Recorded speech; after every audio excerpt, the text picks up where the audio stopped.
Welcome to Restoring Education in America with Priscilla Ron. She's a master educator and author, leading the conversation to restore the American mind through wisdom, virtue, and truth.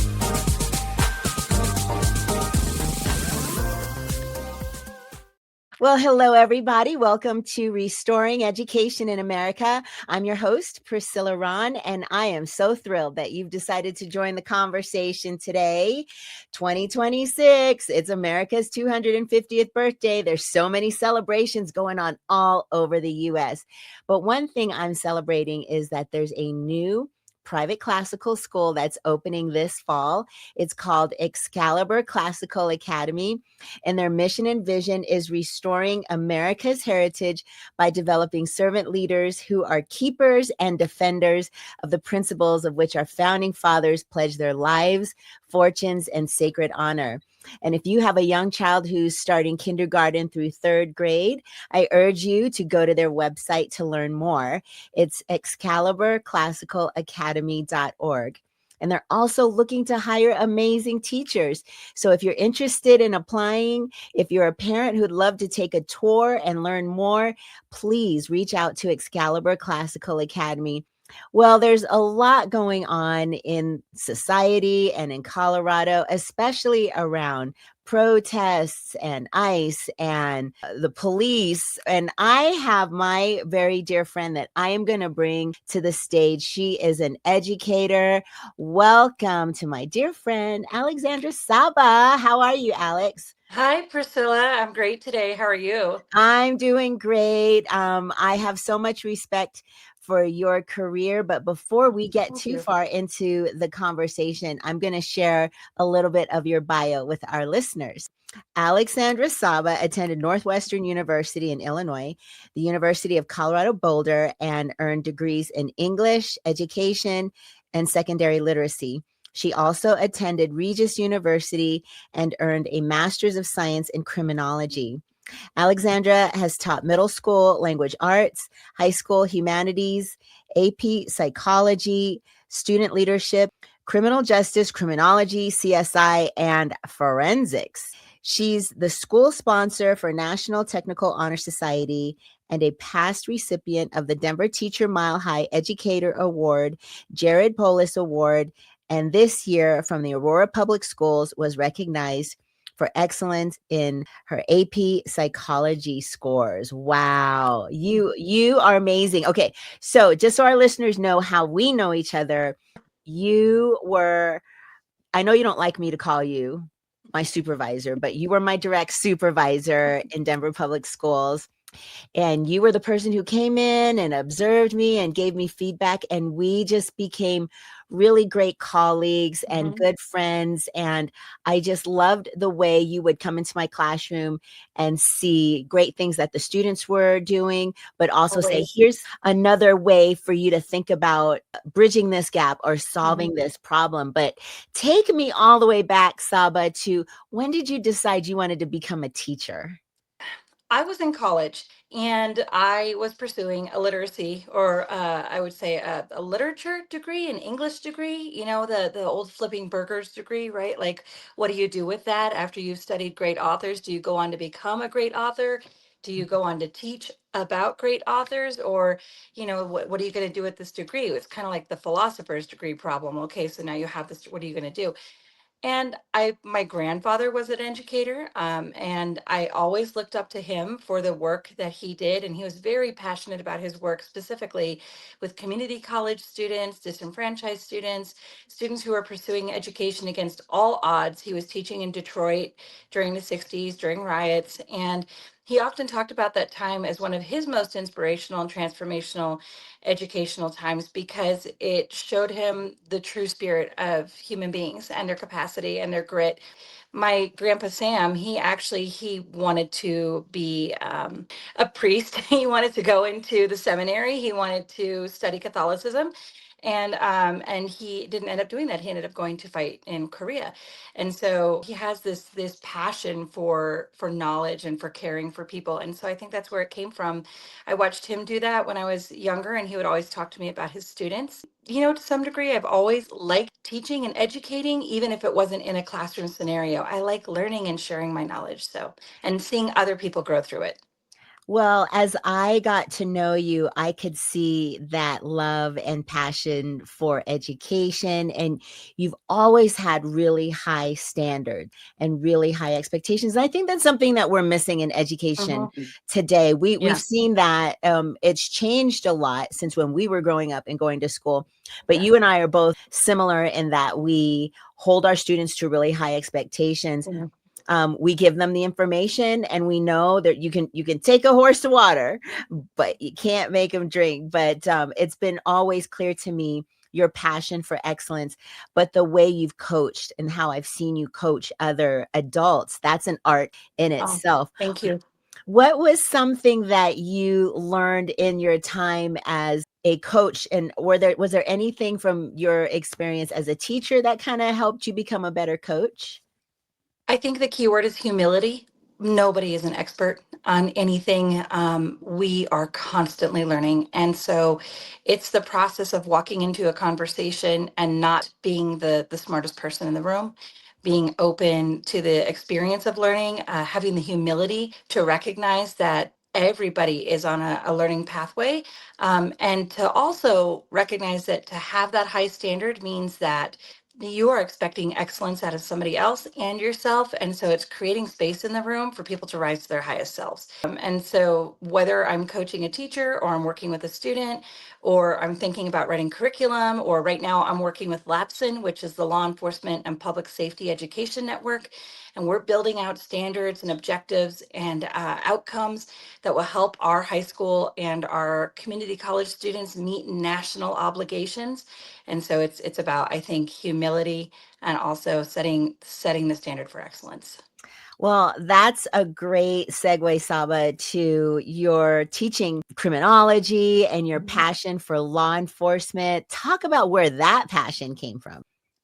It's also a passion for justice. There's a funny story. When I was a little girl, I used to like to watch all the murder mysteries, and I used to like to watch Mystery on PBS with my parents. And I was such a fan of crime and detective stories, and I loved the puzzling and figuring it out.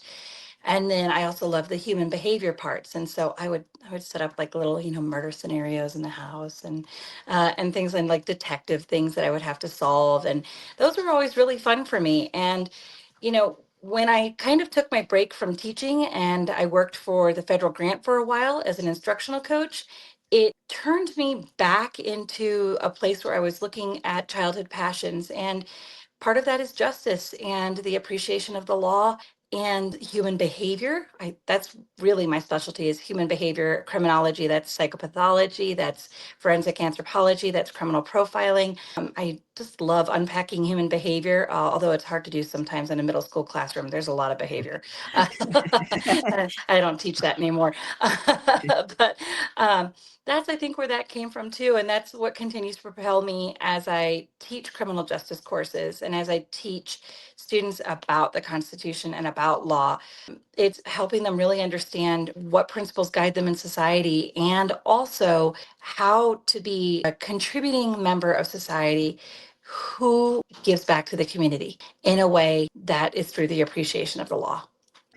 If you're just tuning in, my guest today is Alexandra Saba. She is an amazing teacher in Aurora Public Schools, and she teaches criminology amongst many other amazing things.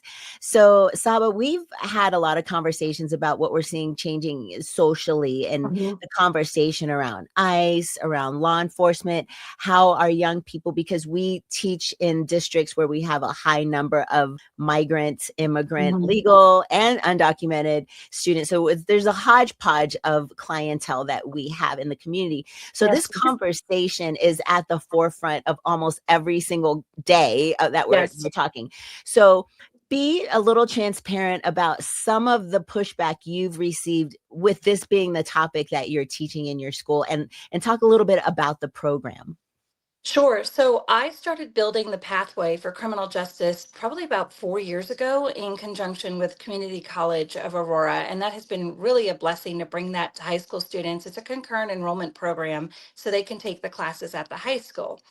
Because these are high school students, they are also moving throughout their day, taking other classes, having different experiences in the hallways, and also receiving influence from time to time from other staff members. There has been some pushback in the criminal justice program, specifically from other teachers who do not understand what I'm teaching in my classroom, who have not had conversations with me about the context of criminal justice and how I approach the topic in my classroom. Because for me, my approach is from the basis of community reform and also from the basis of recruitment, meaning that if students are not seeing service members in their community, if they're not feeling served and protected in their community, then it is their call to answer. And they need to become those members in the community rather than creating a deficit and leaving the community or blaming and shaming whatever's happening with law enforcement individuals and access to their community. And so I've had pushback from other teachers. I've had pushback from parents not understanding the need for a criminal justice curriculum and why students may want to be members of the police department, why they may want to go into emergency medical services, why they may want to be a crime scene investigator. Because right now the conversation is if you're in policing studies or if you're studying law enforcement, if you're not going to be a lawyer and make, the big bucks or become a judge, which is where the kids think all the decisions are, then they don't want to have the conversation about servitude and community justice and restoring community strength. Yeah, teaching kids how to become servant leaders is something Mhm. that's missing from public schools, and really teaching children what the proper role of government is, why we have public safety, why that's important, because every one of us at some point in our lives are probably going to dial 911 or have to call the police if there's an emergency situation. Mhm. And we've worked with really great SROs in our buildings Absolutely.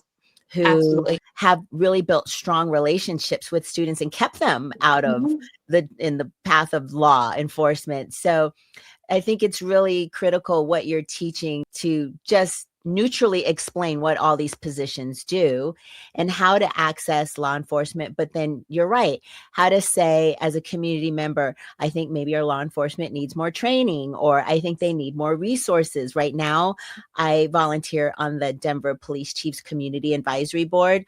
Mhm. They just got a $75 million bond to help upgrade their training facilities, Yep. which is critical. Those types of things, we have to have these open discussions. And I think it's important not to view all law enforcement as bad or evil or doing things that, we don't like in the community. Thank you for what you're doing. So, Saba, let's turn to something that has been heartburn for both of us. We talked about SB 26097. It's a new bill in the Colorado State Legislature. It's to decriminalize adult commercial sexual activity.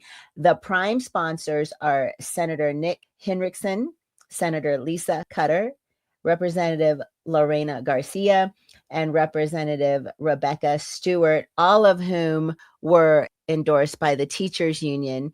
This summary talks about basically how it's going to allow the sexual, conduct of apparently two consenting adults to Mhm. be legal.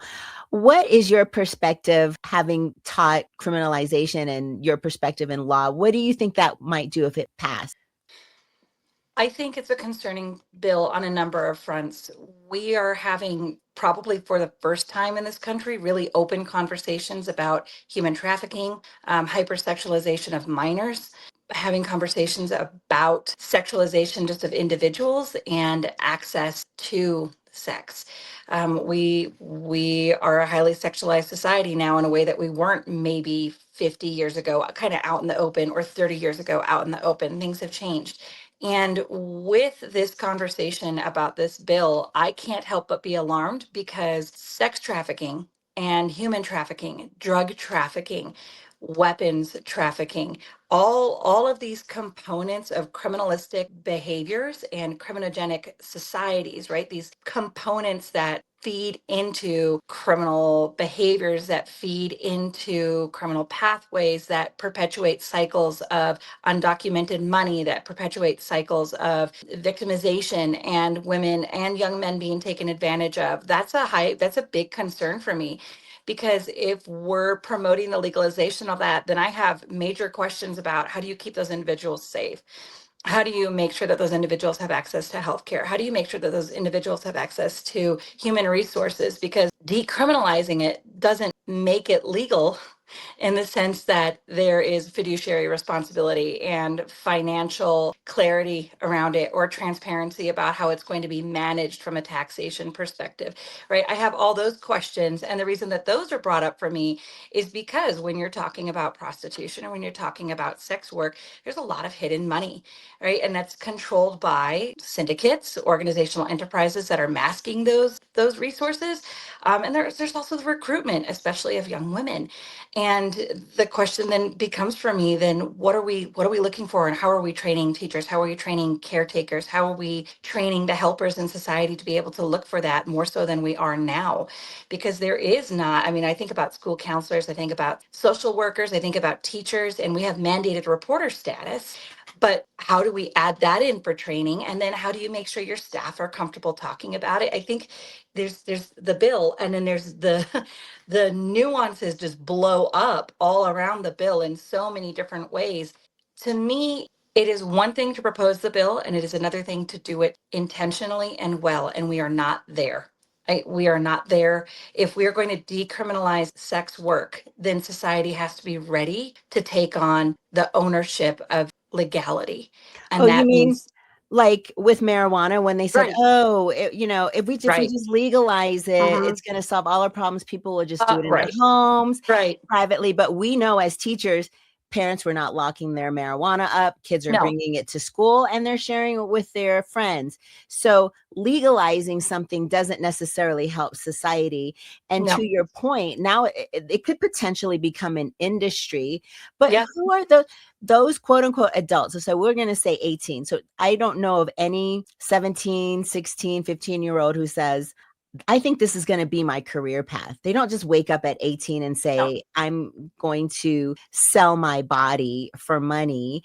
These young people have been victimized as It's children. traumatized. There's history of trauma, and whether it's familial trauma or it's from someplace else, another trusted adult in their life, whether it goes back to their very, very young years, or it goes back to prepubescent years or puberty, or whenever it's happening, right? You're looking at the social platforms that are supposed to be protecting these children at that time, and whether it's Department of Human Services, or we're talking about Child Protective Services, or social workers in the family, or removing children and foster programs, those are pieces that then become failures, right? If we have children going at the age of 17, when I turn 18, I want my pathway to be sex work.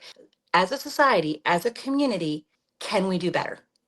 And I say that from the perspective of, can we protect people better for it? Well, I have my own better option, and Right, and that's exactly. that's in a covenant relationship with your spouse, which is really God's best design Mhm. for us. And this bill highlights a bigger problem in my Yes, mind about absolutely. raising children who have character and virtue, who have a purpose, and are going to apply their knowledge and discover who they are created to be by God and be creators and contributors. And so helping children find their best potential is something that we really need to do. But you're right, these kids that are in foster care, students that are in special education, these are easy targets for people to do some really, really bad things. And I'm Mhm. shocked that we have adults down at the legislature who think this is a good idea. But I to your tax thing, your tax statement, we're losing tax revenue. We are millions of dollars Yeah, behind. I just heard there's one of the largest companies in Colorado is gone and is yeah, now in Florida. So yep. all They're that leaving to tax Florida. It's a revenue, tech company. yeah. Hmm. The Democrats down at the Capitol, they hate Tabor. They really want to get rid of Tabor. The ag industry is being pushed out. There's just so many issues around revenue in our state. And I just see this bill as an opportunity for the legislators to say, well, they're desperate. Let's get some tax revenue. Let's control another industry. This is the wrong place to get it. Exactly. Wrong industry, wrong place to get it. So what's your message if they see this? My message is the money in this industry has always been concealed, right? This is all dirty money in the industry right now because it's owned by people conducting illegitimate businesses. And the presumption of a W-2 is not going to fix that. Sorry, I don't mean that cavalierly, but when you look at this from a criminalistic perspective, Priscilla, like decriminalizing it, if it is a form of revenue, which I hope it is not that blasé in terms of how they wrote the bill. But again, that's faulty thinking because that presumes that there's integrity or intent behind it. Yeah, I just think we can do better as a society. I don't think this is the kind of society we want to have, that anything goes, because we have to have some sort of discipline. Standard and discipline.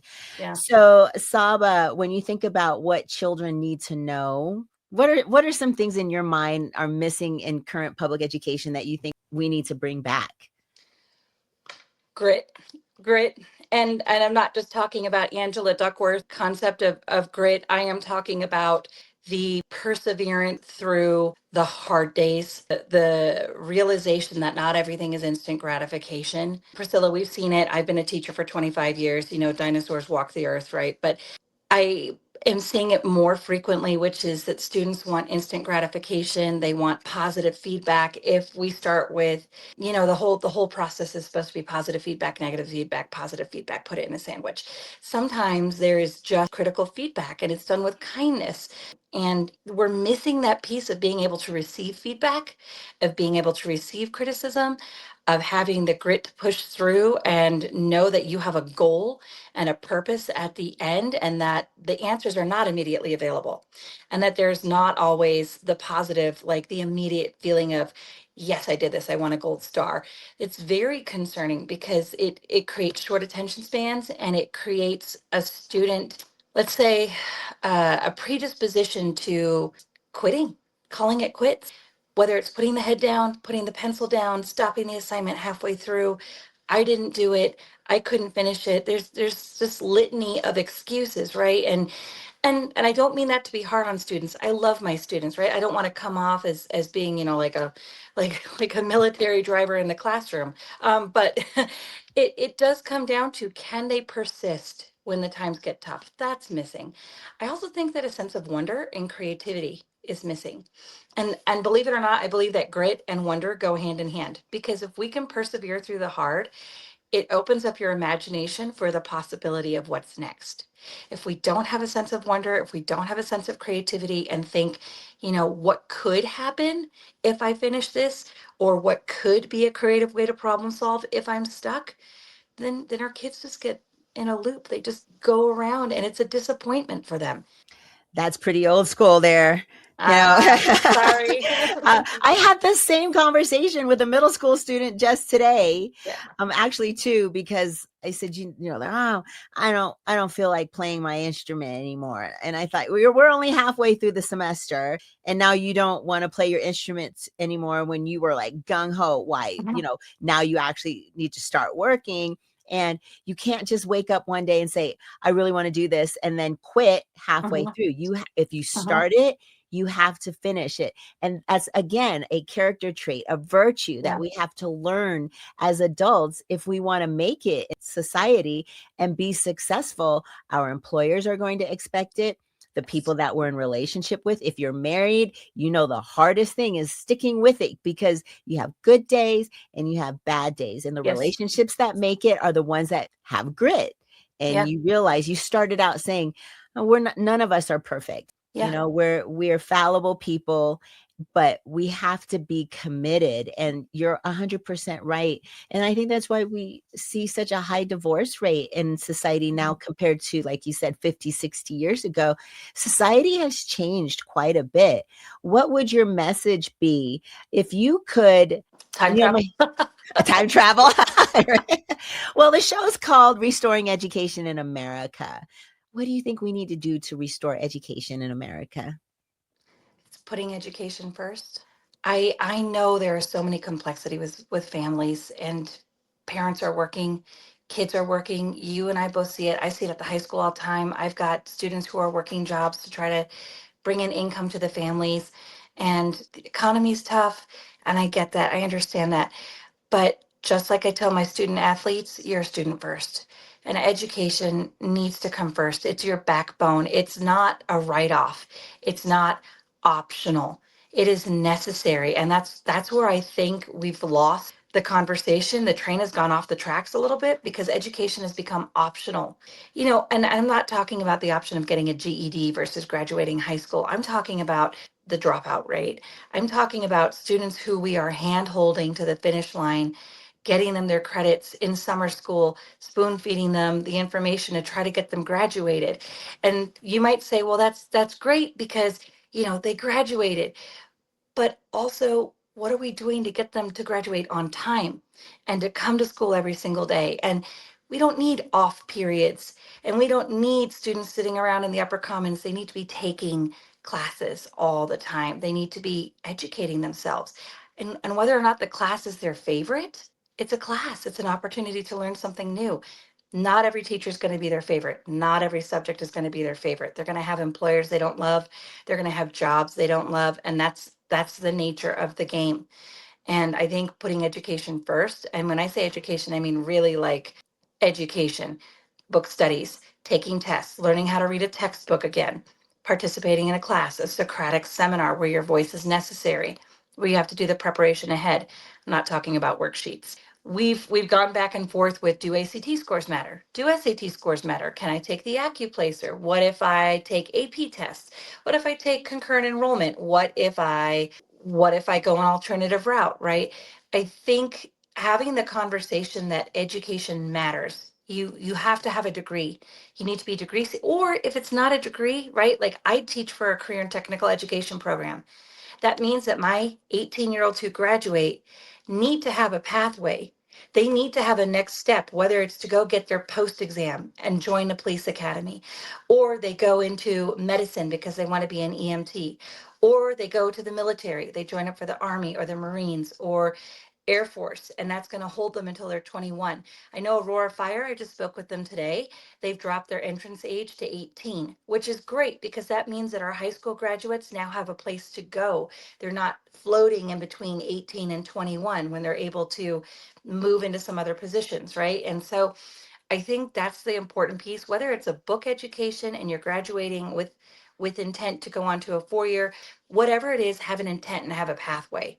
Well, very well said. Lots of wisdom there. Alexandra Saba, veteran master educator in Aurora Public Schools. Thank you so much for your time today. You're welcome. And to my listeners, thanks for tuning in, and catch me next time. And remember, educating the mind without the heart is no education. So seek wisdom, cultivate virtue, and speak truth. Thanks for tuning in to Restoring Education in America with Priscilla Ron. Visit PriscillaRon.com to connect or learn how you can sponsor future episodes to keep this message of faith, freedom, and education on the air.